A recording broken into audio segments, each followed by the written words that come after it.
Hello and welcome back to Nat Scraps. My name is Natalie Peconic and I'm a maker with close to my heart.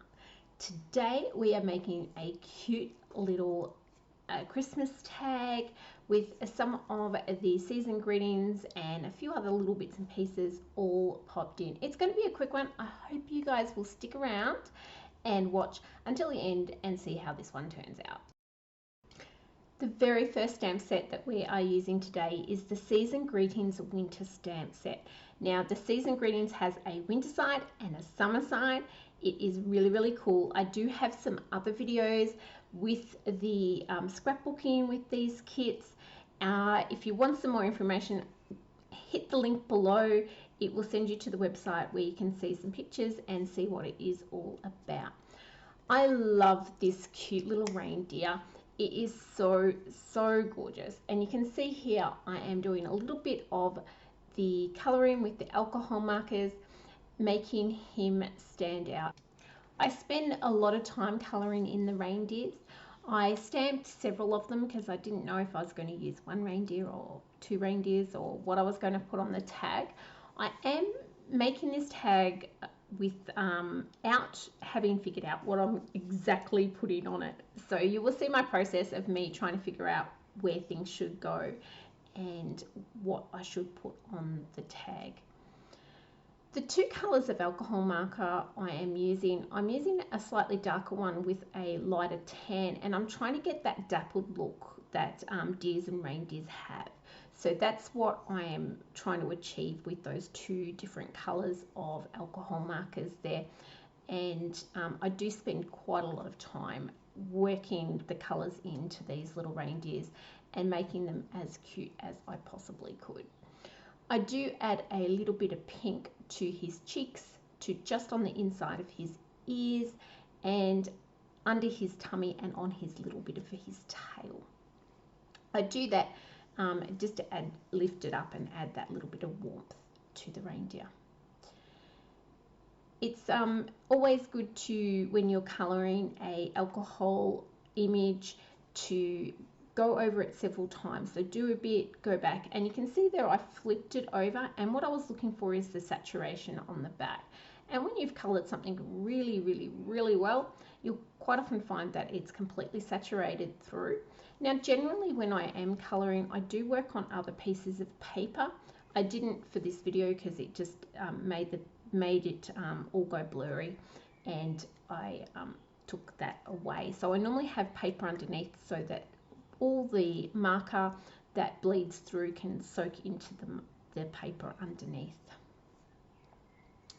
I'm going to, with the magic of YouTube, cut that little reindeer out and come back in with the next step. Now my tag that I have created there is about 6 inches by about 3 3/4 inches, and I'm bringing in the second stamp set that I would like to use, which is the seasonal haul.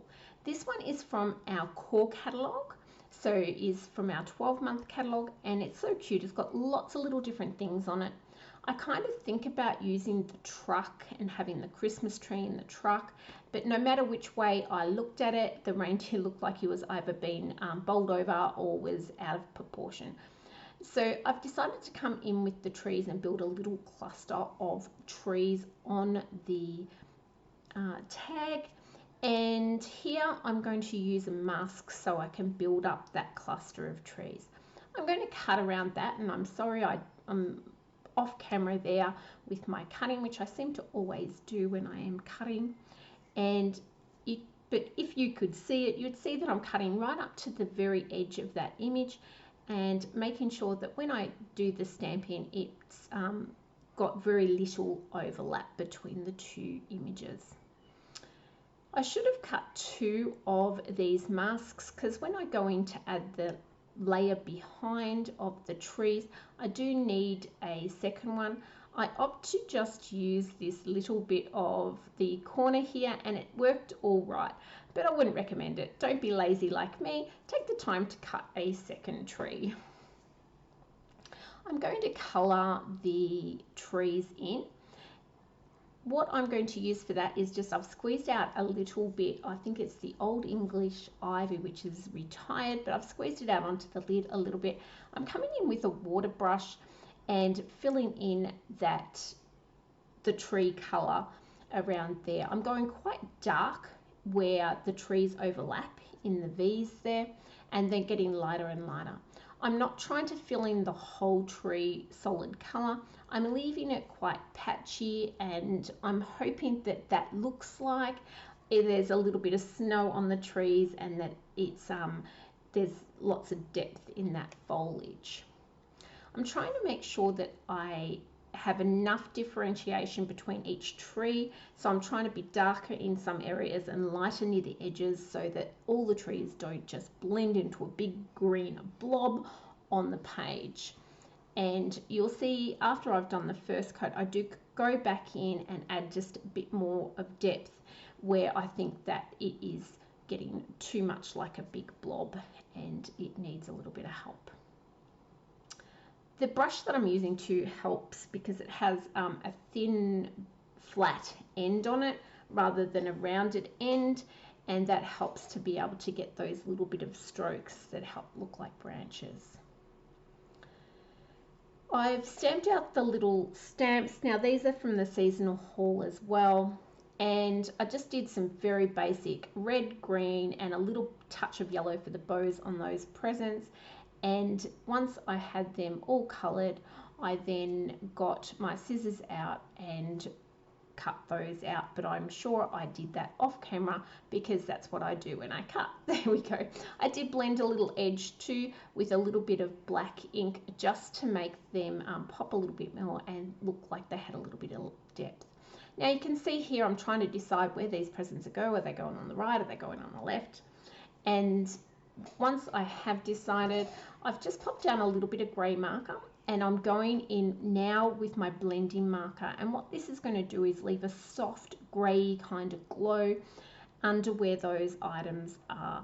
And with the blender I really blend until it looks like it's nearly all white with just a little shadow coming out, and hopefully that will look like the trees and the presents are not just floating in the air, but they're in the what I hope looks like snow.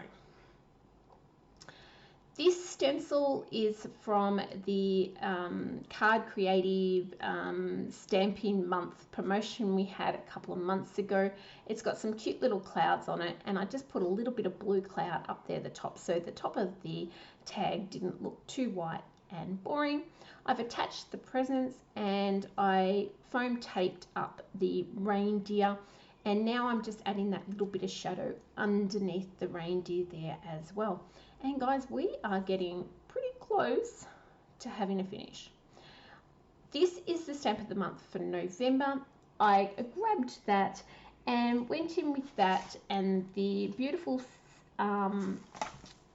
sentiment, enjoy the magic of the season, and I'm going to stamp that up above the trees at the top. The next step is that I'm going to add a little bit of cardstock behind it. So I'm thinking that it looks a little bit too plain just with the tag, so I'm looking what I can layer that up on, and the silver glitter paper is the winner there. It looked the best on that rather than the red cardstock. So I'm going to attach that and trim that nicely. And having made that decision, I've decided that I need a little silver loop at the top. Now this is from one of our tag sets, so I draw that there, and I'm going to just cut out the little section. Now this is probably not the best way to do it, but it's the way that I ended up doing. If you use one of the tags from one of our thin cut sets, you wouldn't need to go in and cut it with a knife like I've had to fussy there. I've attached those two little holders on, and then I'm thinking about what kind of ribbons and how I would like to finish off the final bit of the tag. These ribbons are just something that I've had sitting around in the drawer for a long time, so I thought I'll use them up, and I put both of them together. The sheer one I put on the top so I can see a little bit of silver on the back, and then I'm going to pop them through and place a little bit of silver twine around the top to hold them together. So this, guys, is pretty much the tag finished. I hope you've enjoyed it. I hope you're inspired to make a few tags for your presents this year, or just giving you some ideas of how else you can use some of our stamps in our collection. There's two final things that I am going to come in with. I'd use a little bit of white gel just to enhance the tiny edges on some of my trees. And then what is a Christmas tag without a little bit of clear shimmer brush? So I'm going to come in and add those right there at the end as well. I show you a little bit of it. I'm trying to show you how it looks without the shimmer brush, and then here with the shimmer brush. I hope you guys have enjoyed this. Please leave a comment below, hit the like button, hit the subscribe button. Let me know what you think. I hope you guys have a wonderful, wonderful day, and I hope to see you on the next one. Take care. Bye.